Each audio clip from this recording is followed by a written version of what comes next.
Mister Narendra Modi ਦੋ ਨਾਰੇ ਦੇ ਕੇ ਆਏ ਆ। ਨਾਰੇ ਦੋ ਕਿਹੜੇ ਆ? ਇੱਕ ਤੇ ਆ ਕਿ ਬੂਥ ਬੂਥ ਤੇ TMC ਸਾਫ, ਤੇ ਦੂਜਾ ਨਾਰਾ ਚੁੱਪਚਾਪ ਕਮਲ ਛਾਪ। ਤਾਂ ਏਦਾਂ ਦਾ ਉਹਨਾਂ ਨੇ ਨਾਰਾ ਦਿੱਤਾ।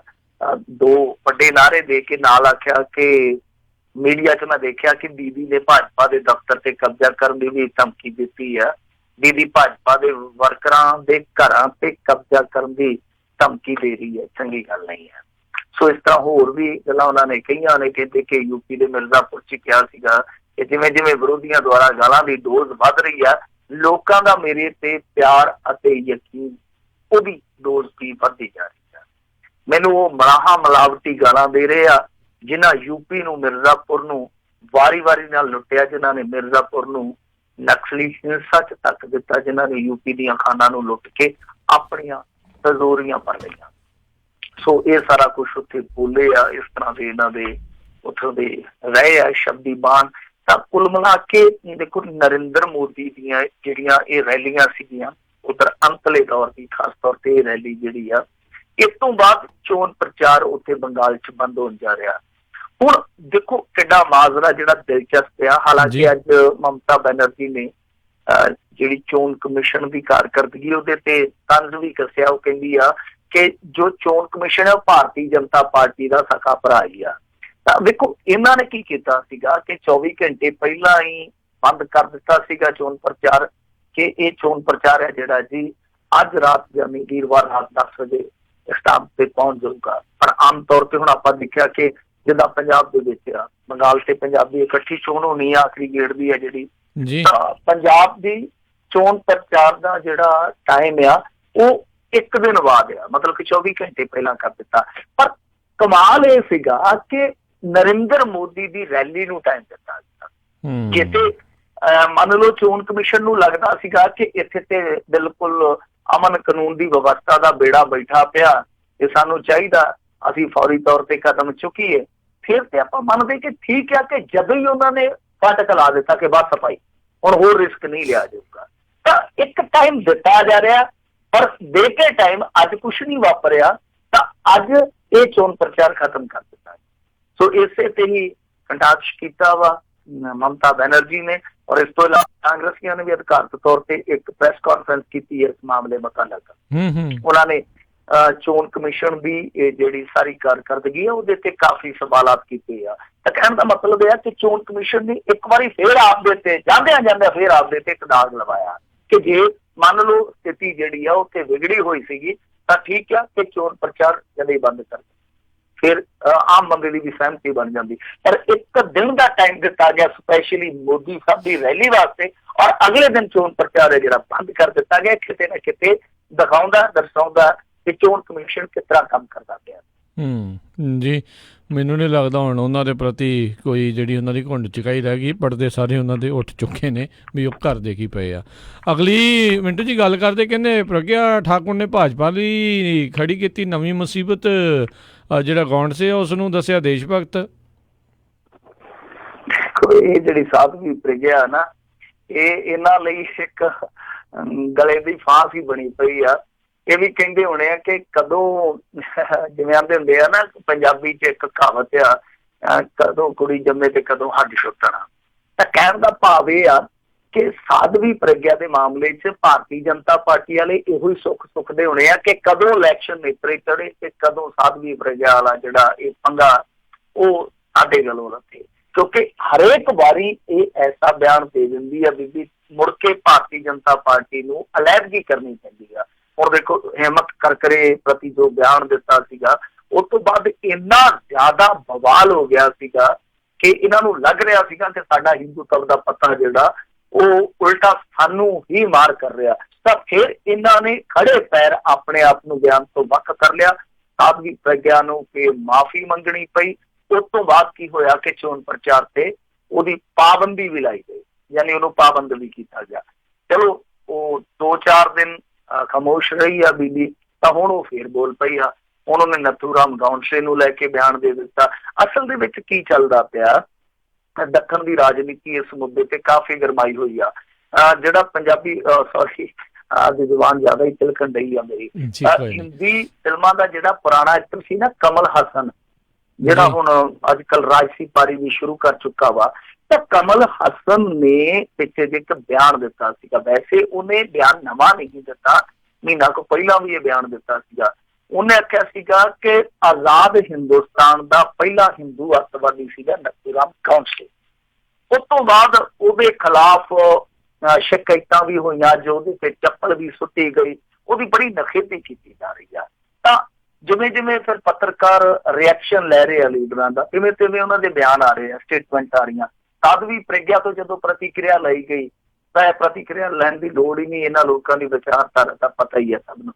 ਤਾਂ ਇਹਨੇ ਇਹ ਗੱਲ ਕਹੀ ਕਿ ਨਥੂਰਾਮ ਗੌਡਸੇ ਹੈ ਜਿਹੜਾ, ਉਹ ਬਹੁਤ ਵੱਡਾ ਦੇਸ਼ ਭਗਤ ਸੀ ਤੇ ਸਦਾ ਦੇਸ਼ ਭਗਤ ਰਹੂਗਾ।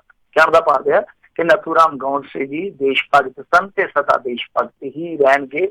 ਤੇ ਜੋ ਲੋਕ ਗੌਡਸੇ ਨੂੰ ਅੱਤਵਾਦੀ ਦੱਸ ਰਹੇ ਆ, ਉਹਨਾਂ ਨੂੰ ਇਹਨਾਂ ਚੋਣਾਂ ਵਿੱਚ ਮੂੰਹ ਤੋੜ ਜਵਾਬ ਦਿੱਤਾ ਜਾਊਗਾ। ਮਤਲਬ ਆਪਦੇ ਵੱਲੋਂ ਤਾਂ ਬੀਬੀ ਹਿੰਦੂਤਵ ਦਾ ਪੱਤਾ ਖੇਡਦੀ ਪਈ ਸੀਗੀ, ਪਰ ਦੂਸਰੇ ਪਾਸੇ ਕਿਉਂਕਿ ਗਾਂਧੀ ਖਲੋਤਾ, ਗਾਂਧੀ ਤੇ ਗੌਡਸੇ ਦੋ ਅਲੱਗ-ਅਲੱਗ ਵਿਚਾਰਧਾਰਾਵਾਂ ਨੇ, ਤਾਂ ਉੱਥੇ ਆ ਕੇ ਭਾਰਤੀ ਜਨਤਾ ਪਾਰਟੀ ਨੂੰ ਇੱਕ ਵਾਰ ਫੇਰ ਮਜਬੂਰ ਹੋਣਾ ਪਿਆ। ਇਹਨਾਂ ਦੇ ਜਿਹੜੇ ਕੌਮੀ ਤਰਜਮਾਨ ਹੈ JVL ਨਰਸਿਮਹਾ, ਉਹਨਾਂ ਨੂੰ ਵਾਪਸ ਆਉਣਾ ਪਿਆ ਪ੍ਰੈਸ ਕਾਨਫਰੰਸ ਦੇ ਵਿੱਚ ਵਾਪਸ, ਇਸ ਕਰਕੇ ਕਿਉਂਕਿ ਉਹ ਹਮੇਸ਼ਾ ਕੰਟਰੋਵਰਸ਼ਲ ਮੁੱਦਿਆਂ ਤੇ ਉਹ ਆਉਂਦੇ ਆ ਪ੍ਰੈਸ ਕਾਨਫਰੰਸ ਕਰਨ। ਤਾਂ ਉਹ ਆਏ, ਉਹਨਾਂ ਨੇ ਆ ਕੇ ਕਿਹਾ ਕਿ ਭਾਰਤੀ ਜਨਤਾ ਪਾਰਟੀ ਇਸ ਬਿਆਨ ਦੇ ਨਾਲ ਇਤਫਾਕ ਨਹੀਂ ਰੱਖਦੀ ਤੇ ਸਾਧਵੀ ਪ੍ਰਗਿਆ ਨੂੰ ਇਸ ਮਾਮਲੇ 'ਚ ਮਾਫੀ ਮੰਗਣੀ ਚਾਹੀਦੀ। ਤਾਂ ਮਾਫੀ ਫਿਰ ਸਮਝ ਲਓ ਆਈ ਲਓ, ਕਿਉਂਕਿ ਅੱਗੇ ਵੀ ਇਸ ਤਰ੍ਹਾਂ ਹੋਇਆ ਸੀਗਾ, ਇਹ ਹਟਦੇ ਨਹੀਂ ਹੈ। ਇਹ ਜਾਣ ਬੁੱਝ ਕੇ, ਤੁਹਾਨੂੰ ਪਤਾ ਹੀ ਹੈ, ਖੇਡਾਂ ਖੇਡੀਆਂ ਜਾਂਦੀਆਂ। ਇੱਕ ਇਹਨਾਂ ਦਾ ਹੈਗਾ ਸਾਕਸ਼ੀ ਮਹਾਰਾਜ, ਉਹ ਜਦੋਂ ਬਣਿਆ ਸੀਗਾ ਸਾਂਸਦ, ਉਨਾਵ ਤੋਂ ਜਿੱਤਿਆ ਸੀਗਾ, ਤਾਂ ਉਹ ਜਦੋਂ ਨਵਾਂ ਸਾਂਸਦ ਬਣ ਕੇ ਮੈਂਬਰ ਪਾਰਲੀਮੈਂਟ ਬਣ ਕੇ ਉੱਥੇ ਗਿਆ ਸੀਗਾ, ਤਾਂ ਉਸ ਤੋਂ ਬਾਅਦ ਜਦੋਂ ਬਾਹਰ ਨਿਕਲਿਆ ਸੀਗਾ, ਤਾਂ ਬਾਹਰ ਨਿਕਲਦਿਆਂ ਉਹਨੇ ਵੀ ਨਥੂਰਾਮ ਗੌਡਸੇ ਨੂੰ ਦੇਸ਼ ਭਗਤ ਦੱਸ ਦਿੱਤਾ ਸੀਗਾ। ਬਾਅਦ ਦੇ ਵਿੱਚ ਬੜਾ ਰੌਲਾ ਪਿਆ ਤੇ ਉਹਨੂੰ ਸੰਸਦ ਦੇ ਵਿੱਚ ਜਾ ਕੇ ਫਿਰ ਮਾਫੀ ਮੰਗਣੀ ਪਈ ਸੀ। ਹਾਲਾਂਕਿ ਇਹਦੇ ਤੇ ਦੇਖੋ, ਸਭ ਤੋਂ ਵੱਡਾ ਪ੍ਰਸ਼ਨ ਹੁਣ ਜਿਹੜੇ ਕਮਲ ਹਸਨ ਤੇ ਸਵਾਲ ਖੜਾ ਕਰਦੇ ਪਏ ਆ, ਜਾਂ ਹੋਰ ਦੂਸਰੇ ਬੰਦੇ ਜਿਹੜੇ ਇਸ ਵਿਚਾਰਧਾਰਾ ਦੇ ਆ, ਜੋ ਉਹਨਾਂ ਤੇ ਸਵਾਲ ਖੜਾ ਕਰਦੇ ਪਏ ਕਿ ਇਹ ਉਹ ਆ ਜੋ ਆ, ਉਹ ਸਭ ਤੋਂ ਪਹਿਲਾਂ ਤੇ ਪ੍ਰਧਾਨ ਮੰਤਰੀ ਤੇ ਸਵਾਲ ਖੜਾ ਕਰਨ, ਜਿਹਨੇ ਬੇਤੁਕਾ ਜਿਹਾ ਇੱਕ ਬਿਆਨ ਦਿੱਤਾ ਸੀ। ਕਿਉਂਕਿ ਸ਼ੁਰੂਆਤ ਇਸ ਮਸਲੇ ਦੀ ਪ੍ਰਧਾਨ ਮੰਤਰੀ ਨੇ ਕੀਤੀ। ਚੇਤਾ ਹੋਣਾ ਤੁਹਾਨੂੰ, ਜਦੋਂ ਉਹਨਾਂ ਨੇ ਇਹ ਗੱਲ ਕਹੀ ਸੀਗੀ ਕਿ ਦੇਖੋ ਜੀ, ਹਜ਼ਾਰਾਂ ਸਾਲ ਦਾ ਇਤਿਹਾਸ ਖੋਲ ਕੇ ਦੇਖ ਲਓ, ਕਿਤੇ ਹਿੰਦੂ ਅੱਤਵਾਦੀ ਦੇਖਿਆ ਤੁਸੀਂ? ਤਾਂ ਹੁਣ ਜਦੋਂ ਉਹਨੇ ਸਵਾਲ ਹੀ ਗਲਤ ਉਠਾ ਦਿੱਤਾ, ਜਦੋਂ ਜਵਾਬ ਮਿਲਣੇ ਸ਼ੁਰੂ ਹੋਏ, ਤਾਂ ਫਿਰ ਹੁਣ ਜਿਹੜੇ ਲੋਕ ਜਵਾਬ ਦੇ ਰਹੇ ਆ ਪ੍ਰਧਾਨ ਮੰਤਰੀ ਦੇ ਸਵਾਲ ਦਾ, ਉਹਨਾਂ ਦੇ ਲੋਕ ਇਹ ਗੱਲ ਪੈਣ ਲੱਗੇ ਆ, ਉਹਨਾਂ ਨੂੰ ਕੇਸਾਂ ਚ ਉਲਝਾਉਣ ਦਾ ਯਤਨ ਕਰਦੇ ਪਏ, ਉਹਨਾਂ ਨੂੰ ਚੱਪਲਾਂ ਹੇਠ ਲਿਆਉਣ ਦਾ ਯਤਨ ਕਰਦੇ ਪਏ। ਪਰ ਜਿਹੜੇ ਬੰਦੇ ਨੇ ਇਹ ਚਰਚਾ ਸ਼ੁਰੂ ਕੀਤੀ, ਉਹਦਾ ਕੋਈ ਜ਼ਿਕਰ ਤੱਕ ਨਹੀਂ ਕਰਨ ਡਿਆ। ਜੀ ਜੀ ਜੀ ਅਗਲੀ ਜਿਹੜੀ ਗੱਲ ਕਰਦੇ ਆ, ਕਹਿੰਦੇ ਗੁਲਾਮ ਨਬੀ ਆਜ਼ਾਦ ਨੇ ਕਿਹਾ ਵੀ ਅਸੀਂ ਗੱਠਜੋੜ ਦੇ ਵਿੱਚ ਬਹਿਣ ਲਈ ਤਿਆਰ ਹਾਂ। ਇੱਥੇ ਫਿਰ ਸਿੱਧਾ ਸਪਸ਼ਟ ਸੰਕੇਤ ਆ ਕਿ ਮਾਮਲਾ ਜਿਹੜਾ ਉਹ ਲਟਕ ਸਕਦਾ ਹੈ, ਜਿਹਦੀ ਕਿ ਆਪਾਂ ਉਮੀਦ ਕਾਫੀ ਦਫਾ ਪ੍ਰਗਟਾ ਚੁੱਕੇ ਹਾਂ ਕਿ ਕਿਸ ਤਰ੍ਹਾਂ ਦਾ ਮਾਹੌਲ ਆ, ਜਿਸ ਤਰ੍ਹਾਂ ਦੀ ਸੂਰਤ ਹਾਲ ਆ, ਉਹ ਤੋਂ ਲੱਗਦਾ ਕਿ ਬੇੜਾ ਸਿੱਧੇ ਤੌਰ ਤੇ ਕਾਂਗਰਸ ਦਾ ਵੀ ਪਾਰ ਨਹੀਂ ਹੋਣਾ, ਇਹਨਾਂ ਨੂੰ ਵੀ ਚੱਪੂ ਕਿਸੇ ਦਾ ਮੰਗਵਾ ਲੈਣਾ ਪੈਣਾ। ਕਈ ਵਾਰ ਕਿਸ਼ਤੀ ਵੀ ਅਗਲੇ ਨੂੰ ਮੰਗਵੀ ਦੇਣੀ ਪੈਂਦੀ ਹੈ ਕਿ ਕੋਈ ਗੱਲ ਨਹੀਂ, ਤੂੰ ਚੱਪੂ ਆਪਦਾ ਚਲਾ ਲਾ। ਖੈਰ, ਇਹ ਅੱਜ ਗੁਲਾਮ ਨਬੀ ਆਜ਼ਾਦ ਦਾ, ਕਿਉਂਕਿ ਦੇਖੋ ਗੁਲਾਮ ਨਬੀ ਆਜ਼ਾਦ ਕੋਈ ਛੋਟਾ ਮੋਟਾ ਲੀਡਰ ਨਹੀਂ ਹੈ ਕਾਂਗਰਸ ਦਾ, ਯੂਪੀ ਦੇ ਵਿੱਚ ਕਾਫੀ ਕੰਮ ਕਰਦਾ ਪਿਆ, ਜੰਮੂ ਕਸ਼ਮੀਰ ਦਾ ਸਾਬਕਾ ਚੀਫ ਮਿਨਿਸਟਰ ਆ, ਔਰ ਵੱਡੇ ਲੀਡਰ ਆ ਜਿਹੜੇ, ਉਹਨਾਂ ਦੇ ਵਿੱਚੋਂ ਇੱਕ ਆ ਗੁਲਾਮ ਨਬੀ ਆਜ਼ਾਦ ਕਾਂਗਰਸ। ਇਹਨੇ ਜਿਹੜੀ ਗੱਲ ਕਹੀ ਆ, ਉਹ ਸੰਕੇਤ ਹੈ ਉਸੇ ਚੀਜ਼ ਦਾ, ਜਿਸ ਚੀਜ਼ ਦੀ ਆਪਾਂ ਕਈ ਵਾਰ ਅੱਗੇ ਵੀ ਗੱਲ ਕੀਤੀ ਆ, ਚਰਚਾ ਕੀਤੀ ਆ। ਇਹ ਕਹਿੰਦੇ ਆ ਕਿ ਦੇਖੋ 23 ਨੂੰ ਜਿਹੜੀ ਸਾਡੀ ਇੱਕ ਮੀਟਿੰਗ ਹੋ ਰਹੀ ਆ, ਉਹਦੇ ਵਿੱਚ ਖਾਸ ਤੌਰ ਤੇ ਜਿਹੜੇ NDA ਦੇ ਵਿਰੋਧੀ ਦਲ ਆ, ਉਹਦੇ ਵਿੱਚ ਅਸੀਂ ਇਸ ਗੱਲ ਤੇ ਸਹਿਮਤੀ ਰੱਖਾਂਗੇ ਕਿ ਮੰਨ ਲਓ ਜੇ ਸਾਡੀ ਸਰਕਾਰ ਨਹੀਂ ਬਣਦੀ ਕਾਂਗਰਸ ਦੀ, ਸਾਨੂੰ ਸਪਸ਼ਟ ਬਹੁਮਤ ਨਹੀਂ ਮਿਲਦਾ, ਤਾਂ ਉਸ ਤੋਂ ਬਾਅਦ ਜੇ ਗੱਠਜੋੜ ਦੀ ਵਾਰੀ ਆਉਂਦੀ ਹੈ, ਗੱਠਜੋੜ ਸਰਕਾਰ ਤੋਂ ਭਾਵੇਂ ਕੋਈ ਵੀ ਗੱਠਜੋੜ, ਦੂਜਾ ਨੰਬਰ ਦਾ, ਤੀਜੇ ਨੰਬਰ ਦਾ ਕੋਈ ਵੀ ਆ ਜਾਵੇ, ਮੰਨ ਲਓ ਰਲਵੀਂ ਮਿਲਵੀਂ ਸਰਕਾਰ ਬਣਦੀ ਹੈ, ਗੱਠਜੋੜ ਦੀ ਸਰਕਾਰ ਬਣਦੀ ਆ, ਤਾਂ ਅਸੀਂ ਪ੍ਰਧਾਨ ਮੰਤਰੀ ਦੇ ਅਹੁਦੇ ਦਾ ਕੋਈ ਵੀ ਇਹੋ ਜਿਹਾ ਨਹੀਂ ਰੱਖਾਂਗੇ, ਪਰਪਸ ਕੋਈ ਵੀ ਮੰਤਵ ਨਹੀਂ ਰੱਖਾਂਗੇ ਜਿਹਦੇ ਨਾਲ ਸਾਡੀ ਗਰਾਰੀ ਫਸੇ। ਕਹਿਣ ਦਾ ਭਾਵ ਉਹਨਾਂ ਦਾ ਇਹ ਆ ਕਿ ਅਸੀਂ ਕੋਈ ਨਹੀਂ ਕਰਾਂਗੇ ਮੰਗ, ਜੇ ਕੋਈ ਪ੍ਰਧਾਨ ਮੰਤਰੀ ਦੇ ਅਹੁਦੇ ਦਾ ਆਫਰ ਕਰੂਗਾ ਠੀਕ ਆ, ਚੱਲ, ਨਹੀਂ ਤਾਂ ਅਸੀਂ ਨਹੀਂ ਕਹਾਂਗੇ ਕਿ ਸਾਡਾ ਬੰਦਾ ਭਾਈ ਇਹ ਬਣਨਾ ਚਾਹੀਦਾ। ਹਾਂ, ਜੋ ਵੀ ਸਾਨੂੰ ਭੂਮਿਕਾ ਦਿੱਤੀ ਜਾਊਗੀ ਉਹ ਅਸੀਂ ਆਪਣੀ ਨਿਭਾਵਾਂਗੇ। ਤਾਂ ਇਹ ਸਿੱਧੇ ਤੌਰ ਤੇ ਇੱਕ ਤੇ ਇਸ ਗੱਲ ਦਾ ਭੇਤ ਖੁੱਲਣਾ ਹੈ ਕਿ ਅਸੀਂ ਇਸ ਕਰਕੇ ਆਪਣਾ ਪ੍ਰਧਾਨ ਮੰਤਰੀ ਦਾ ਉਮੀਦਵਾਰ ਨਹੀਂ ਸੀ ਦਿਖਾ ਰਹੇ ਕਿ ਕਿਸੇ ਚਿਹਰੇ ਤੇ ਆ ਕੇ ਸਾਨੂੰ ਮਾਤ ਨਾ ਖਾਣੀ ਪੈ ਜਾਵੇ। ਕਿਉਂਕਿ ਮੰਨ ਲਓ ਜੇ ਰਾਹੁਲ ਗਾਂਧੀ ਨੂੰ ਇਹ ਕਰ ਦਿੰਦੇ ਪ੍ਰੋਜੈਕਟ ਕਿ ਹਾਂਜੀ ਰਾਹੁਲ ਗਾਂਧੀ ਉਮੀਦਵਾਰ ਹੋਊਗਾ, ਫਸੀ ਗਰਾਰੀ ਤੋਂ ਗੱਠਜੋੜ ਚ ਇਹ ਸਹਿਮਤੀ ਬਣ ਜਾਂਦੀ ਕਿ ਨਹੀਂ ਰਾਹੁਲ ਗਾਂਧੀ ਨਹੀਂ, ਜੇ ਤੁਸੀਂ ਮਨਮੋਹਨ ਸਿੰਘ ਨੂੰ ਬਣਾਓ ਤੇ ਸਾਰਿਆਂ ਦੀ ਸਹਿਮਤੀ ਆ, ਤਾਂ ਫਿਰ ਦੇਖ ਲਓ ਕਿ ਰਾਹੁਲ ਗਾਂਧੀ ਦਾ ਚਿਹਰਾ ਸੀਗਾ ਜਿਹੜਾ ਉਹ ਕਿੰਨਾ ਘਾਟੇ ਬੰਦਾ ਸਾਬਤ ਹੋਣਾ ਸੀ ਫਿਊਚਰ ਦੇ ਵਿੱਚ। ਤਾਂ ਇਹਨਾਂ ਨੂੰ ਇਸੇ ਕਰਕੇ ਰਾਜਨਾਥ ਸਿੰਘ ਨੇ ਪਰਸੋਂ ਫਸਾਉਣ ਦਾ ਯਤਨ ਕੀਤਾ ਸੀਗਾ ਕਿ ਤੁਸੀਂ ਆਪਣਾ ਪ੍ਰਧਾਨ ਮੰਤਰੀ ਦਾ ਦਾਅਵੇਦਾਰ ਕਿਉਂ ਨਹੀਂ ਜਿਤਾ। ਤਾਂ ਇਹਨਾਂ ਨੇ ਜਵਾਬ ਦਿੱਤਾ। ਸੋ ਇਹਦੇ ਵਿੱਚ ਰਮਜ਼ ਇਹੋ ਹੀ ਆ ਕਿ ਜੋ ਸੰਕੇਤ ਹੁਣ ਕਾਂਗਰਸ ਤੇ ਕਹੀ ਜਾਂਦੀ ਆ ਕਿ ਅਸੀਂ ਸਰਕਾਰ ਬਣਾ ਲਾਂਗੇ, ਉਹ ਕਰ ਲਾਂਗੇ, ਉਹ ਕਰ ਲਾਂਗੇ, ਜਿੱਦਾਂ ਕਿ ਕੈਪਟਨ ਅਮਰਿੰਦਰ ਸਿੰਘ ਠਿੱਠ ਮਾਰੀ ਜਾਂਦਾ ਕਿ 13 ਚ 13 ਜਿੱਤੀਆਂ ਪਈਆਂ। ਤਾਂ ਇੱਕ ਇਹ ਜਿਹੜਾ ਸੰਕੇਤ ਹੈ, ਗੁੱਝਾ ਸੰਕੇਤ ਹੈ, ਗੁੱਝੀ ਰਮਜ਼ ਆ ਕਿ ਸ਼ਾਇਦ ਇਸ ਵਾਰੀ ਜੋ ਪਾਰਲੀਮੈਂਟ ਆ ਉਹ ਲਟਕਵੀਂ ਬਣੂ, ਤਾਂ ਉਹਦੇ ਵਿੱਚ ਗੱਠਜੋੜ ਦੀ ਸਰਕਾਰ ਜਿਹੜੀ ਆ ਉਹ ਆ ਸਕਦੀ ਆ। ਹੁਣ ਇਹਨਾਂ ਦੀਆਂ ਜਿਹੜੀਆਂ ਸਕੀਮਾਂ ਉਹ ਨੇਪਰੇ ਚੜ੍ਹਦੀਆਂ ਜਾਂ ਜਿਹੜੇ ਉਧਰ ਦੋ ਸਕੀਮੀ ਬੈਠੇ ਆ ਫਿਰ ਉਹ ਕੋਈ ਸਕੀਮ ਪਾਉਂਦੇ, ਇਹ ਤੇ ਸਮਾਂ ਦੱਸੂਗਾ। ਬਿਲਕੁਲ ਬਿਲਕੁਲ ਜੀ। ਅਗਲੀ ਜਿਹੜੀ ਗੱਲ ਕਰਦੇ ਕਹਿੰਦੇ ਚੋਣਾਂ ਤੋਂ ਐਨ ਪਹਿਲਾਂ ਕੈਪਟਨ ਦੀਆਂ ਜੜ੍ਹਾਂ 'ਚ ਜਾ ਬੈਠਿਆ ਸਿੱਧੂ ਜੋੜਾ ਤੇ ਪਤਨੀ ਮਗਰੋਂ ਸਿੱਧੂ ਨੇ ਵੀ ਕੱਢਿਆ ਗੁੱਸਾ। ਦੇਖੋ ਇਹਨਾਂ ਨੇ ਕੈਪਟਨ ਅਮਰਿੰਦਰ ਸਿੰਘ ਨੂੰ ਤਾਂ ਪੂਰਾ ਟਰੈਕ ਤੇ ਲੈ ਆਂਦਾ। ਕੈਪਟਨ ਅਮਰਿੰਦਰ ਸਿੰਘ ਅੱਜ ਫੇਰ ਬੇਅਦਬੀ ਦੇ ਮਾਮਲੇ 'ਚ ਬੋਲਣ ਡਿਆ ਸੀਗਾ, ਆ ਗਿਆ ਉਸੇ ਲਈ ਤੇ ਕਹਿੰਦਾ SIT ਅਦਾਲਤ 'ਚ ਜਾਊਗੀ, ਉੱਥੇ ਚਲਾਨ ਪੇਸ਼ ਕਰੂਗੀ, ਫਿਰ ਜੇ ਕੋਈ ਬਾਦਲ ਆ ਗਿਆ ਮੈਂ ਛੱਡਾਂਗਾ। ਤਾਂ ਪੁੱਛੇ ਤੂੰ ਕੀ ਛੱਡਣਾ? ਇੱਕ ਪਾਸੇ SIT ਨੇ ਜਾਂਚ ਪੜਤਾਲ ਕੀਤੀ ਆ, ਉਹ ਜਾ ਕੇ ਚਾਰਜਸ਼ੀਟ ਫਾਈਲ ਕਰੂਗੀ, ਜੋ ਦੋਸ਼ ਸਾਬਤ ਹੋਣਗੇ ਉਹਦੇ ਤੇ ਕਾਰਵਾਈ ਤੇ ਅਦਾਲਤ ਨੇ ਆਪੇ ਕਰ ਦੇਣੀ ਹੈ। ਵਿੱਚ ਤੇਰਾ ਕੀ ਰੋਲ? ਯਾਨੀ ਕਹਿਣ ਦਾ ਮਤਲਬ ਹੈ ਕਿ ਵਾਰ-ਵਾਰ ਬਾਦਲਾਂ ਦਾ ਜ਼ਿਕਰ ਧੱਕੇ ਨਾਲ ਜਿਹੜਾ ਕਰ ਰਿਹਾ ਕੈਪਟਨ ਅਮਰਿੰਦਰ ਸਿੰਘ, ਸ਼ਾਇਦ ਰੂਹ ਤੋਂ ਨਹੀਂ ਧੱਕੇ ਨਾਲ ਜੋ ਸਿਆਸੀ ਮੰਗ ਆ, ਤਾਂ ਉਹ ਇਸੇ ਕਰਕੇ ਆ ਕਿਉਂਕਿ ਨਵਜੋਤ ਸਿੱਧੂ ਨੇ ਉਹਦੇ ਤੇ ਬਹੁਤ ਵੱਡਾ ਦਬਾਅ ਬਣਾ ਦਿੱਤਾ, ਖਾਸ ਤੌਰ ਤੇ ਬਠਿੰਡੇ ਦੇ ਵਿੱਚ ਜਿਹੜੀ ਉਹ ਰੈਲੀ ਹੋਈ ਸੀ। ਤਾਂ ਨਵਜੋਤ ਸਿੱਧੂ ਨੇ ਅੱਜ ਸਿੱਧੇ ਤੌਰ ਤੇ ਕਿਹਾ ਕਿ ਮੇਰੀ ਪਤਨੀ ਨੇ ਜੋ ਵੀ ਕਿਹਾ ਮੈਨੂੰ ਉਸ ਤੇ ਯਕੀਨ ਆ ਤੇ ਇਹੀ ਮੇਰਾ ਜਵਾਬ ਆ। ਹੁਣ ਉਹਦੀ ਪਤਨੀ ਨੇ ਕੀ ਆਖਿਆ ਸੀਗਾ? ਉਹਦੀ ਪਤਨੀ ਨੇ ਆਖਿਆ ਸੀਗਾ ਕਿ ਮੇਰੀ ਬਣੀ ਬਣਾਈ ਖੀਰ 'ਚ ਖੇ ਪਾਈ ਆ ਕੈਪਟਨ ਅਮਰਿੰਦਰ ਸਿੰਘ ਨੇ ਔਰ ਆਸ਼ਾ ਕੁਮਾਰੀ ਨੇ। ਕਹਿਣ ਦਾ ਭਾਵ ਇਹ ਆ ਕਿ ਮੈਨੂੰ ਟਿਕਟ ਮਿਲਦੀ ਜੇਕਰ ਰਹਿ ਗਈ ਤਾਂ ਇਹ ਇਹਨਾਂ ਦੋਨਾਂ ਦੀ ਮਿਹਰਬਾਨੀ। ਤਾਂ ਹੁਣ ਨਵਜੋਤ ਸਿੱਧੂ ਕੀ ਕਹਿ ਰਿਹਾ ਕਿ ਜੋ ਮੇਰੀ ਪਤਨੀ ਨੇ ਕਿਹਾ ਉਹੀ ਮੇਰਾ ਜਵਾਬ ਆ, ਉਹੀ ਠੀਕ ਆ, ਉਹਦੇ ਤੇ ਹੀ ਮੈਨੂੰ ਯਕੀਨ ਆ। ਤਾਂ ਸਿੱਧੇ ਤੌਰ ਤੇ ਉਹਨਾਂ ਨੇ ਵੀ ਉਹਨਾਂ ਦੀ ਬੋਲੀ ਜਿਹੜੀ ਆ ਬੋਲ ਦਿੱਤੀ ਆ। ਤੇ ਇੱਧਰ ਅੱਜ ਵੀ ਬੀਬੀ ਸਿੱਧੂ ਆ ਜਿਹੜੀ ਉਹ ਬੋਲਦੀ ਰਹੀ ਆ। ਉਹਨੇ ਇੱਥੋਂ ਤੱਕ ਕਿਹਾ ਕਿ ਇਹ ਜੋ ਮੈਨੂੰ ਕਹਿੰਦੇ ਆ ਕਿ ਸਮਝਾਉਣ ਕਰਕੇ ਅਸੀਂ ਤਾਲਾ ਵੱਟਿਆ ਸੀਗਾ, ਨਵਜੋਤ ਕੌਰ ਸਿੱਧੂ ਨੂੰ ਸਮਝਾ ਦਿੱਤਾ ਗਿਆ ਸੀਗਾ। ਉਹਨੇ ਕਿਹਾ ਕਿ ਝੂਠ ਬੋਲਦੇ ਆ ਕਿ ਇਹਨਾਂ ਨੇ ਇਹ ਕੀਤਾ ਉਹ ਕੀਤਾ, ਅਸਲ ਦੇ ਵਿੱਚ ਇਹਨਾਂ ਨੇ ਝੂਠ ਬੋਲ ਕੇ ਸਾਡੀ ਟਿਕਟ ਕਟਵਾਈ ਸੀਗੀ। ਤਾਂ ਉਹਦਾ ਕਹਿਣਾ ਨਵਜੋਤ ਕੌਰ ਸਿੱਧੂ ਦਾ ਇਹ ਆ ਕਿ ਅਸਲ ਦੇ ਵਿੱਚ ਇਹਨਾਂ ਨੇ ਜਾ ਕੇ ਉੱਤੇ ਇਹ ਗੱਲ ਆਖੀ ਕਿ ਉਹ ਜੋ ਅੰਮ੍ਰਿਤਸਰ ਰੇਲ ਹਾਦਸਾ ਸੀਗਾ ਉਹਦੇ ਕਰਕੇ ਇਹ ਬੀਬੀ ਜਿੱਤ ਨਹੀਂ ਸਕਦੀ, ਇਹਨੂੰ ਟਿਕਟ ਨਹੀਂ ਦਿੱਤੀ ਜਾਣੀ ਚਾਹੀਦੀ। ਸੋ ਇਹਨਾਂ ਦਾ ਰਫੜਿਆ ਜਿਹੜਾ ਉਹ ਕਾਫੀ ਹੱਦ ਤੱਕ ਵਧਿਆ ਪਿਆ।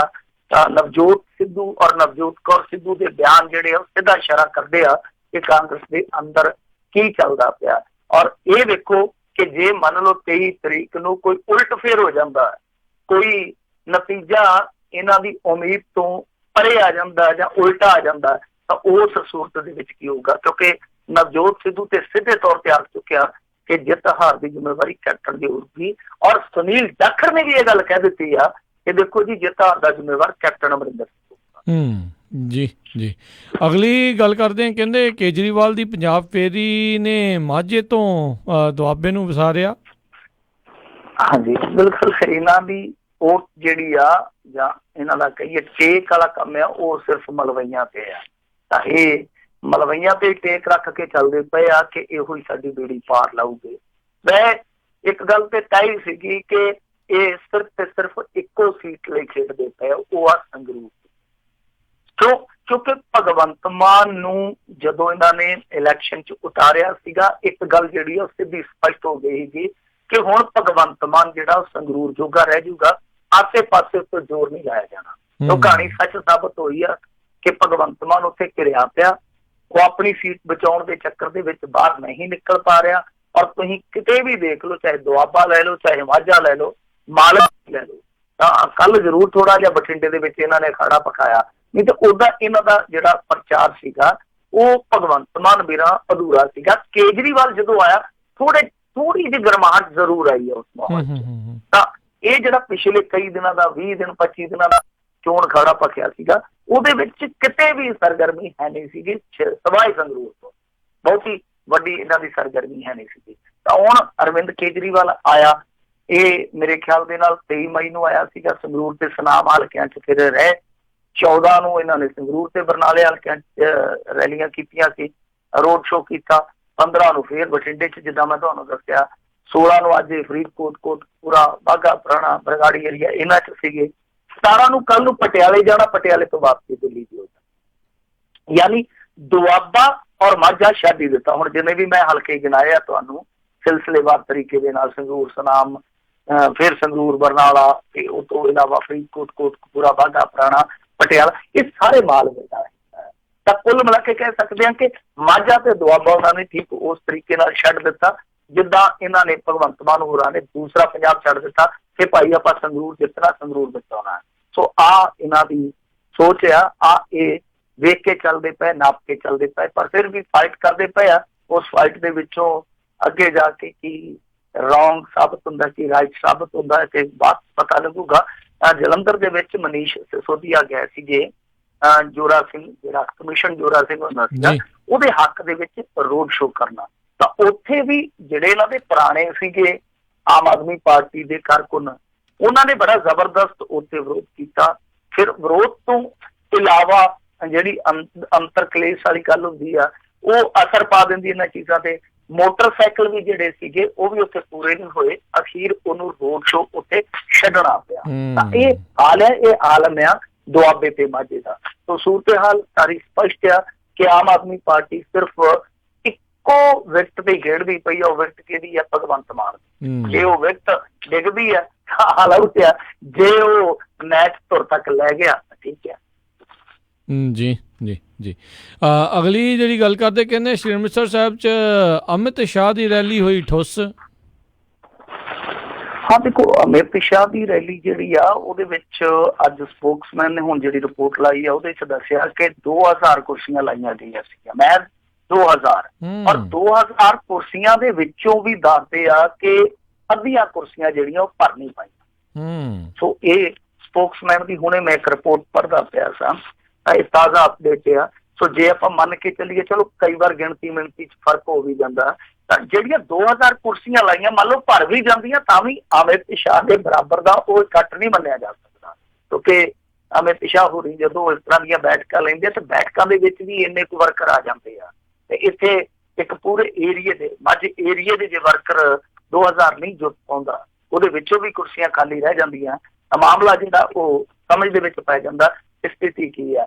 ਵੈਸੇ ਕੱਲ ਗੌਤਮ ਗੰਭੀਰ ਵੀ ਆਇਆ ਸੀਗਾ, ਗੌਤਮ ਗੰਭੀਰ ਨੂੰ ਗੰਭੀਰ ਹਾਲਾਤਾਂ ਦਾ ਸਾਹਮਣਾ ਕਰਨਾ ਪਿਆ। ਵੈਸੇ ਉਹ ਦਿੱਲੀ ਦੇ ਵਿੱਚ ਤੁਸੀਂ ਵੇਖੀ ਹੋਣੀ ਉਹਦੀ ਤਸਵੀਰ, ਉਹ ਦਾਅਵਾ ਕੀਤਾ ਜਾ ਰਿਹਾ ਕਿ ਉਹ ਆਪ ਤੇ ਏਸੀ ਵਾਲੀ ਗੱਡੀ ਦੇ ਵਿੱਚ ਬੈਠਾ ਵਾ, ਤੇ ਬਾਹਰ ਉਹਨੇ ਆਪਣੇ ਵਰਗਾ ਖਿਲਾਰਿਆ, ਲੋਕ ਉਹਨੂੰ ਹਾਰ ਪਾਈ ਜਾਂਦੇ ਕਿ ਗੌਤਮ ਗੰਭੀਰ ਸ਼ਾਇਦ ਇਹ ਆ। ਤਾਂ ਉਹ ਵੀ ਦੱਸਦੇ ਕਿ ਗਰਮੀ ਦਾ ਮਾਰਿਆ। ਹਾਲਾਂਕਿ ਸਾਡੇ ਇੱਥੇ ਪੰਜਾਬ 'ਚ ਕਹਿੰਦੇ ਹੁੰਦੇ ਆ ਕਿ ਭਾਦੋਂ ਦੇ ਚਮਾਸਿਆਂ ਦਾ ਮਾਰਿਆ ਜੱਟ ਸਾਧ ਹੋ ਗਿਆ ਸੀਗਾ, ਪਰ ਗੰਭੀਰ ਇੱਥੇ ਜਦੋਂ ਆਇਆ ਸਥਿਤੀ ਉਹੀ ਕਿ ਰੋਡ ਸ਼ੋਅ ਦੇ ਵਿੱਚ ਇੱਕ ਤੇ ਆਦਮ ਘੱਟ ਸੀਗਾ, ਇੱਕ ਕੱਟ ਘੱਟ ਸੀਗਾ, ਦੂਜਾ ਗਰਮੀ ਬਹੁਤ ਸੀ। 5 ਮਿੰਟ ਹੀ ਚੱਲਿਆ, ਨਾਲ ਗੱਡੀ ਮੋੜੀ ਤੇ ਨਿਕਲਿਆ। ਸੋ ਅੰਮ੍ਰਿਤਸਰ ਦੇ ਵਿੱਚ ਭਾਰਤੀ ਜਨਤਾ ਪਾਰਟੀ ਦਾ ਕੀ ਹਾਲ ਆ, ਕੀ ਹਸ਼ਰ ਆ, ਮੇਰੇ ਖਿਆਲ ਦੇ ਨਾਲ ਦੱਸਣ ਦੀ ਜ਼ਰੂਰਤ ਨਹੀਂ। ਹਾਂ, ਅੱਜ ਸੰਨੀ ਦਿਓਲ ਆਇਆ, ਸੰਨੀ ਦਿਓਲ ਨੂੰ ਵੇਖਣ ਲਈ ਤੁਹਾਨੂੰ ਪਤਾ ਭੀੜ ਉਮੜਦੀ ਆ। ਸੰਨੀ ਦਿਓਲ ਜਿੱਥੇ ਜਾਂਦਾ ਇਕੱਠ ਆਪਣੇ ਆਪ ਹੋ ਜਾਂਦਾ, ਆਪ ਬਾਰੇ ਹੋ ਜਾਂਦਾ। ਅੱਜ ਲੁਧਿਆਣੇ ਦੇ ਵਿੱਚ ਹਰਦੀਪ ਸਿੰਘ ਪੁਰੀ ਦੀ ਉਹ ਉੱਥੇ ਕੰਪੇਨ ਕਰਨ ਆਇਆ ਸੀਗਾ, ਉਦੋਂ ਵਾਹਵਾ ਰਸ਼ ਦੇਖਣ ਨੂੰ ਮਿਲਿਆ, ਵਾਹਵਾ ਭੀੜ ਜੁਟਾਈ ਗਈ। ਜੀ ਅਗਲੀ ਜਿਹੜੀ ਆਪਾਂ ਗੱਲ ਕਰਦੇ ਹਾਂ, ਕਹਿੰਦੇ ਭੀੜਾਂ ਜਟਾਉਣ ਦੇ ਲਈ ਦਿੱਤੇ ਜਾ ਰਹੇ ਨੇ ਪੈਕੇਜ। ਭੀੜਾਂ ਦਾ ਹੀ ਰੌਲਾ ਹੈ ਨਾ ਜੀ, ਕਿਉਂਕਿ ਪਾਰਟੀਆਂ ਨੂੰ ਇਹ ਭੀੜ ਪਈ ਹੋਈ ਆ ਕਿ ਭੀੜ ਕਿਵੇਂ ਕਰੀਏ, ਇਹ ਸਭ ਤੋਂ ਵੱਡੀ ਭੀੜ ਹੈ ਇਸ ਸਮੇਂ।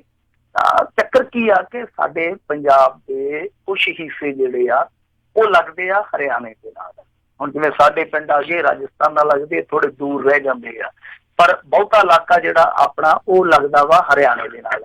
ਹਰਿਆਣੇ ਦੇ ਵਿੱਚ ਕੀ ਆ ਕਿ ਜਿਹੜੇ ਖਾਸ ਜ਼ਿਲ੍ਹੇ ਆ, ਜਿੱਦਾਂ ਉੱਥੇ ਕਮਿਊਨਿਟੀ ਬੈਠੀ ਆ ਪੰਜਾਬੀ ਜਾਂ ਸਿੱਖ ਭਾਈਚਾਰਾ ਵੀ ਬੈਠਾ, ਤਾਂ ਉਹਨਾਂ ਇਲਾਕਿਆਂ ਦੇ ਵਿੱਚ ਖਾਸ ਪਹੁੰਚ ਕੀਤੀ ਜਾ ਰਹੀ ਆ। ਪਹੁੰਚ ਕਿਹਨਾਂ ਦੇ ਥਰੂ ਕੀਤੀ ਜਾ ਰਹੀ ਆ? ਜਿਹੜੇ ਟੈਕਸੀ ਡਰਾਈਵਰ ਆ, ਦਲਾਲ ਉਹਨਾਂ ਦੇ ਨਾਲ ਸੰਬੰਧ ਬਣਾ ਰਹੇ ਆ, ਉਹਨਾਂ ਦੇ ਨਾਲ ਸੰਬੰਧ ਕੈਂਪ ਕਰਕੇ, ਰਾਬਤਾ ਕੈਂਪ ਕਰਕੇ ਉਹਨਾਂ ਨੂੰ ਪੈਕੇਜ ਦਵਾਏ ਜਾ ਰਹੇ ਆ। ਮਸਲਨ ਜੇ ਇੱਕ ਗੱਡੀ 7 ਸੀਟਡ ਆ ਤੇ ਕਿਹਾ ਜਾ ਰਿਹਾ ਕਿ ਲੈ ਵੀ ਮਿੱਤਰਾ 40,000, ਉਹ 40,000 ਇਸ ਕਰਕੇ ਕਿ ਭਾਈ ਸਵੇਰ ਦਾ ਨਾਸ਼ਤਾ, ਦੁਪਹਿਰ ਦੀ ਰੋਟੀ ਨਾਲ ਲੱਸੀ, ਪਾਣੀ ਤੇ ਸ਼ਾਮ ਰੰਗੀਨ ਕਰਨ ਦਾ ਸਮਾਨ, ਟੋਟਲੀ ਦਾ ਖਰਚਾ ਕਿੰਨਾ। ਹੁਣ ਰੌ ਪੈਕੇਜ ਪਤਾ ਨਹੀਂ ਕਿੰਨੇ ਦਾ ਫੜਦੇ ਹੋਣੇ ਆ ਦਲਾਲ, ਪਰ ਉੱਥੇ ਏਦਾਂ ਦਾ ਪੈਕੇਜ ਦਿੱਤਾ ਜਾ ਰਿਹਾ। ਤਾਂ ਉਹ ਭੀੜ ਜਿਹੜੀ ਆ ਉਹ ਜੁਟਾਈ ਜਾ ਰਹੀ ਆ। ਵੇਖਿਆ ਜਾ ਰਿਹਾ ਕਿ ਸਾਹਮਣੇ ਕਿਸ ਤਰ੍ਹਾਂ ਦੀ ਰੈਲੀ ਆ। ਜੇ ਮੰਨ ਲਓ ਕੋਈ ਸਿੱਖ ਚਿਹਰਾ ਕਰ ਰਿਹਾ ਰੈਲੀ, ਤਾਂ ਫਿਰ ਉਧਰੋਂ ਵੀ ਬੰਦੇ ਉਹ ਹੀ ਭਾਲੇ ਜਾ ਰਹੇ ਆ ਤਾਂ ਕਿ ਰਚ ਮਿਚ ਜਾਣ। ਜਦੋਂ ਇੱਧਰ ਆਉਂਦੇ ਆ ਬਕਾਇਦਾ ਦੱਸਦੇ ਆ ਕਿ ਫੋਟੋਗ੍ਰਾਫੀ ਹੁੰਦੀ ਆ, ਕਿ ਕੋਈ ਪੈਕੇਜ ਲੈ ਕੇ ਕਿਤੇ ਇਹ ਤੇ ਨਹੀਂ ਕਿ ਸਾਨੂੰ ਗੱਚਾ ਦੇ ਰਿਹਾ। ਸੋ ਇਸ ਤਰ੍ਹਾਂ ਦਾ ਮਾਹੌਲ ਬਣਿਆ ਪਿਆ। ਇੱਧਰੋਂ ਭੀੜ ਤੁਰਦੀ ਪਈ ਆ, ਉਧਰੋਂ ਭੀੜ ਫੜੀ ਜਾ ਰਹੀ ਆ। ਪਰ ਭੀੜ ਦਾ ਤੁਹਾਨੂੰ ਪਤਾ ਹੀ ਆ ਕਿ ਸਾਰਾ ਹਾਲ ਉਹ ਆਪਣੀ ਕਬਰ ਦੇ ਵਿੱਚ ਬਹਿ ਕੇ ਵੀ ਤਾੜੀਆਂ ਮਾਰੀ ਜਾਂਦੀ ਆ। ਭੀੜ ਦਾ ਕੀ ਆ, ਕਹਿੰਦੇ ਹੁੰਦੇ ਆ ਕਿ ਭੀੜ ਦੇ ਕੋਲੇ ਦੋ ਹੀ ਚੀਜ਼ਾਂ ਹੁੰਦੀਆਂ, ਜਾਂ ਪੱਥਰ ਤੇ ਜਾਂ ਫਿਰ ਤਾੜੀ। ਸੋ ਤਾੜੀ ਮਾਰਨ ਵਾਸਤੇ ਕਿਰਾਏ ਤੇ ਭੀੜ ਆ ਰਹੀ ਆ। ਪਰ ਮੇਰੇ ਖਿਆਲ ਦੇ ਇਹ ਚੱਲਣ ਜਿਹੜਾ ਉਹ ਠੀਕ ਨਹੀਂ ਹੈ, ਇਹ ਦਰੁਸਤ ਨਹੀਂ ਹੈ ਕੰਮ ਜਿਸ ਤਰੀਕੇ ਨਾਲ ਚੱਲਦਾ ਪਿਆ। ਸਾਡੇ ਲੋਕ ਜਿਹੜੇ ਆ ਉਹ ਇਸੇ ਝਮੇਲੇ ਚ ਹੀ ਫਸ ਜਾਂਦੇ ਆ ਕਿ ਫਲਾਣੇ ਦੀ ਰੈਲੀ ਦੇ ਵਿੱਚ ਇਕੱਠ ਬਹੁਤ ਆ, ਇਹਨਾਂ ਦੀ ਹਵਾ ਬਹੁਤ ਆ। ਉਹ ਇਕੱਠ ਕਿਸ ਤਰ੍ਹਾਂ ਕੀਤਾ ਜਾਂਦਾ ਇਹ ਨਹੀਂ ਵੇਖਿਆ ਜਾਂਦਾ, ਔਰ ਉਸ ਭੀੜ ਨੂੰ ਵੀ ਇਹ ਸ਼ਾਇਦ ਪਤਾ ਨਹੀਂ ਹੁੰਦਾ ਕਿ ਉਹਨਾਂ ਵੱਲੋਂ ਇਹ ਦਰਸਾਇਆ ਜਾ ਰਿਹਾ ਇਕੱਠ ਦਰਅਸਲ ਅੱਗੇ ਜਾ ਕੇ ਜਿਹੜੇ ਉੱਥੋਂ ਦੇ ਪੱਕੇ ਵਸਨੀਕ ਆ, ਮੂਲ ਵਸਿੰਦੇ ਆ, ਉਹਨਾਂ ਲਈ ਕਿੰਨਾ ਘਾਟੇ ਬੰਦਾ ਸਾਬਤ ਹੋ। ਜੀ ਜੀ, ਜਾਂਦੇ ਜਾਂਦੇ ਗੱਲ ਕਰੀਏ ਮਿੰਟੂ ਜੀ, ਤੇ ਕਹਿੰਦੇ ਭੋਲਾ ਡਰੱਗ ਰੈਕਟ ਦੇ ਵਿੱਚ 6 ਨੂੰ ਹਾਈ ਕੋਰਟ ਦੇ ਵੱਲੋਂ ਰਾਹਤ। ਦੇਖੋ ਜਿੱਦਣ ਸਜ਼ਾ ਸੁਣਾਈ ਗਈ ਸੀਗੀ ਉਦੋਂ ਹੀ ਆਪਾਂ ਇੱਕ ਸੰਭਾਵਨਾ ਪਾਲੀ ਸੀਗੀ, ਸੰਭਾਵਨਾ ਜਤਾਈ ਗਈ ਸੀਗੀ ਕਿ ਦੇਖੋ ਇਹਨਾਂ ਨੂੰ ਬਹੁਤ ਜਲਦੀ ਅੱਗੋਂ ਜ਼ਮਾਨਤਾਂ ਮਿਲ ਜਾਣੀਆਂ। ਉਹਦਾ ਕਾਰਨ ਸੀਗਾ, ਕਾਰਨ ਕੀ ਆ ਕਿ ਇਹਨਾਂ ਦੀ ਕਸਟਡੀ ਹੁਣ ਬਹੁਤ ਚਿਰ ਦੀ ਹੋ ਗਈ। ਜੇ ਮੈਂ ਭੁੱਲਦਾ ਨਹੀਂ ਤੇ 6-6 ਸਾਲ ਦੀ ਕਸਟਡੀ ਹੋਈ ਪਈ ਹੈ ਜੀ। ਤਾਂ ਉਹ ਜਦੋਂ ਵੀ ਉੱਥੇ ਜਾਣਗੇ ਹੇਠਲੀ ਅਦਾਲਤ ਨੇ ਤੇ ਚਲੋ ਟ੍ਰਾਇਲ ਪੂਰਾ ਕਰਦਿਆਂ ਇਹਨਾਂ ਸਮਾਂ ਲੈ ਲਿਆ। ਹਾਈ ਕੋਰਟ ਦੇ ਵਿੱਚ ਜਾਣਗੇ, ਹਾਈ ਕੋਰਟ ਦੇ ਵਿੱਚ ਇਹ ਅਪੀਲਾਂ ਇਸ ਤਰ੍ਹਾਂ ਦੀਆਂ ਜਿਹੜੀਆਂ ਹੁੰਦੀਆਂ ਨਾ ਉਹ ਉੱਥੇ ਹਜ਼ਾਰਾਂ ਲੱਖਾਂ ਦੀ ਤਾਦਾਦ ਹੁੰਦੀ ਹੈ, ਕਿਉਂਕਿ 3 ਸਟੇਟ ਬਣ ਜਾਂਦੇ ਆ ਤਕਰੀਬਨ, Punjab and Haryana high court ਦੇ। ਤਾਂ ਉੱਥੇ ਇਹ ਜਿਹੜਾ ਟ੍ਰਾਇਲ ਹੋਣਾ ਹਾਈ ਕੋਰਟ ਦੇ ਵਿੱਚ ਉਹ 5 ਸਾਲੀ 10 ਸਾਲੀ ਕਿਤੇ ਜਾ ਕੇ ਨਿਕਲਣਾ। ਤਦ ਤੱਕ ਹਾਈ ਕੋਰਟ ਕਿਸੇ ਨੂੰ ਅੰਦਰ ਨਹੀਂ ਰੱਖ ਸਕਦੀ ਕਿਉਂਕਿ ਇੰਨੀ ਤੇ ਸਜ਼ਾ ਹੀ ਨਹੀਂ ਹੋਣੀ। ਉਦੋਂ ਤੱਕ ਤੇ ਬੰਦਾ ਆਪਣੀ ਸਜ਼ਾ ਹੀ ਪੂਰੀ ਕਰ ਲੂ ਤੇ ਫੇਰ ਕੱਲ ਨੂੰ ਜੇ ਬਰੀ ਕੀਤਾ ਤੇ ਉਹ ਤਾਂ ਕਲੇਮ ਕਰੂਗਾ ਕਿ ਤੁਸੀਂ ਮੇਰੀ 10-12 ਸਾਲ ਦੀ ਜ਼ਿੰਦਗੀ ਜਿਹੜੀ ਆ ਉਹ ਜੇਲ੍ਹ ਚ ਗਵਾ ਦਿੱਤੀ। ਸੋ ਹੁੰਦਾ ਕੀ ਆ ਕਿ ਜਦੋਂ ਇਸ ਤਰ੍ਹਾਂ ਦੀ ਅਪੀਲ ਕੀਤੀ ਜਾਂਦੀ ਹੈ, ਕਸਟਡੀ ਵੇਖੀ ਜਾਂਦੀ ਹੈ, ਗਰਾਊਂਡ ਵੇਖਿਆ ਜਾਂਦਾ। ਕਸਟਡੀ ਜੇ ਮੰਨ ਲਓ 1/4 ਤੇ ਆ ਜਾਂਦੀ, ਚੌਥਾ ਹਿੱਸਾ ਕੱਟਿਆ, ਜ਼ਮਾਨਤ ਦੇ ਦਿੰਦੀ ਹਾਈ ਕੋਰਟ। ਤਾਂ ਇਹਨਾਂ ਦੀ ਕਸਟਡੀ ਕਾਫੀ ਸੀ ਔਰ 2 ਜਣਿਆਂ ਨੂੰ ਰਾਹਤ ਪਹਿਲਾਂ ਹੀ ਦੇ ਦਿੱਤੀ ਸੀ ਹਾਈ ਕੋਰਟ ਨੇ। ਇਹਨਾਂ ਨੇ ਉਸੇ ਗਰਾਊਂਡ ਤੇ ਜਾ ਕੇ ਆਪਣੀ ਅਪੀਲ ਐਡਮਿਟ ਕੀਤੀ। ਨਾ ਸਿਰਫ ਰਾਹਤ ਹਾਸਲ ਕੀਤੀ ਆ ਬਲਕਿ ਇੱਕ ਬਹੁਤ ਵੱਡੀ ਰਿਲੀਫ ਪਾਈ ਆ। ਰਿਲੀਫ ਕੀ ਆ ਕਿ ਇਹਨਾਂ ਨੂੰ ਜ਼ਮਾਨਤਾਂ ਮਿਲ ਗਈਆਂ। ਇੱਕ ਤੇ ਰਾਹਤ ਇਹ ਆ ਕਿ ਜਿਹੜਾ ਫਾਈਨ ਹੈ ਸਸਪੈਂਡ ਹੋ ਗਿਆ, ਸਜ਼ਾ ਸਸਪੈਂਡ ਹੋ ਗਈ ਔਰ ਨਾਲ ਦੀ ਨਾਲ ਜ਼ਮਾਨਤ ਮਿਲ ਗਈ। ਇਹ 6 ਜਣੇ ਇਹਨਾਂ ਦੇ ਵਿੱਚ ਅਨੂਪ ਸਿੰਘ ਕਾਲੂ ਵੀ ਸ਼ਾਮਲ ਆ ਜਿਹੜਾ ਕਿ ਮੁੱਖ ਧੁਰਾ ਦੱਸਿਆ ਜਾਂਦਾ ਸੀ ਇਸ ਕੇਸ ਦਾ। ਤਾਂ 2 ਨੂੰ ਪਹਿਲਾਂ ਹੋਈ, 6 ਨੂੰ ਹੁਣ ਜ਼ਮਾਨਤ ਮਿਲ ਗਈ ਆ। ਇਹਦਾ ਮਤਲਬ ਆ ਕਿ ਭੋਲਾ ਮਾਸੂਮ ਭੋਲਾ ਉਹ ਵੀ ਬਹੁਤ ਜਲਦੀ ਹੁਣ ਉੱਥੇ ਪਹੁੰਚੂਗਾ ਤੇ ਹੋ ਸਕਦਾ ਆਉਣ ਵਾਲੇ ਦਿਨਾਂ ਦੇ ਵਿੱਚ ਉਹ ਵੀ ਆਜ਼ਾਦ ਹਵਾ ਦੇ ਵਿੱਚ ਵੱਡੀਆਂ ਬਾਹਾਂ ਨਾਲ ਉਲਾਰ ਕੇ ਅੰਗੜਾਈ ਲੈਂਦਾ ਨਜ਼ਰ ਆ। ਜੀ ਜੀ ਮਿੰਟੂ ਜੀ, ਬਹੁਤ ਬਹੁਤ ਧੰਨਵਾਦ ਤੁਸੀਂ ਸਾਡੇ ਨਾਲ ਜੁੜੇ, ਇਹਨਾਂ ਖਬਰਾਂ ਬਾਰੇ ਜਾਣਕਾਰੀ ਦਿੱਤੀਆਂ। ਅਗਲੀ ਵਾਰ ਤੱਕ ਲਈ ਮਿਹਰਬਾਨੀ। ਪਿਆਰ ਭਰੀ ਸਤਿ ਸ਼੍ਰੀ ਅਕਾਲ ਜੀ। ਸਤਿ ਸ਼੍ਰੀ ਅਕਾਲ। ਅਕਾਲ ਜੀ। ਜੀ ਤੇ ਸਰੋਤਿਓ, ਇੱਥੇ ਹੀ ਸਾਡਾ ਅੱਜ ਦਾ ਇਹ ਪ੍ਰੋਗਰਾਮ ਸਮਾਪਤ ਹੈ। ਮਿਲਦੇ ਹਾਂ ਤੁਹਾਨੂੰ ਅਗਲੀ ਵਾਰ। ਉਦੋਂ ਤੱਕ ਲਈ ਮੇਰੇ ਵੱਲੋਂ ਵੀ ਪਿਆਰ ਭਰੀ ਸਤਿ ਸ਼੍ਰੀ ਅਕਾਲ। ਜਿੰਦੇ ਵਾਸਤੇ ਰਹੋ, ਹੱਸਦੇ ਖੇਡਦੇ ਰਹੋ, ਸੁਣਦੇ ਰਹੋ ਪੰਜਾਬੀ ਰੇਡੀਓ USA।